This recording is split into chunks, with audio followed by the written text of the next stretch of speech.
நண்பர்களே வணக்கம். இன்னைக்கு நம்ம பார்க்க போற தலைப்பு பார்த்தீங்கன்னா, குலதெய்வத்த கட்ட முடியுமா?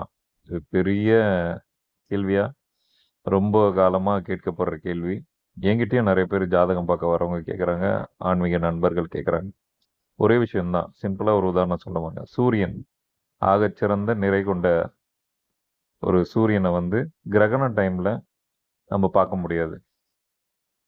அப்போ ஆதி பகவன், ஆதி எல்லாமே வந்து சூரியன் தான். நம்ம விவசாயம் பண்றவங்க எல்லாமே சூரிய வழிபாடு தான் பண்றாங்க. நாமளும் சிவன்னா சூரியன் தான். ஸோ இந்த வழிபாட்டு முறையில ஆகச்சிறந்தது சூரியன் தான். அந்த சூரியனே ஒரு டைம்ல மறைக்கப்படுது. எதனால மறைக்கப்படுது? உங்களுக்கு கிரகணம்னா தெரியும். சூரிய கிரகணம்னா சூரியனுக்கும் பூமிக்கும் இடையில சந்திரன் வந்து சூரியனோட ஒளி பூமியில் விழாம தடுக்குது. இந்த நிகழ்வு வந்து சூரிய கிரகணம். அப்படின்னா நீங்க சின்ன உதாரணம் வச்சுங்க. குலதெய்வம் என்ற உங்க முன்னோர்கள் வழிபட்ட குலதெய்வத்தின் ஆசீர்வாதம் உங்களுக்கு எப்பயுமே இருக்கும். எல்லா டைமும் இருக்கும். ஆனா, அது எப்ப தடுக்கப்படும் அப்படின்னா, நீங்கள் மன்னிக்க முடியாத பாவங்கள் நீங்களும் உங்க முன்னோர்களும் செய்திருப்பீர்கள் நிச்சயமாக. அந்த பாவத்தின் கர்ம வினைகள் நீங்கணும் அப்படின்னா, அந்த கர்மா உங்களுக்கும் குலதெய்வத்துக்கு நடுவுல அந்த கர்மா வந்து நிக்கும்.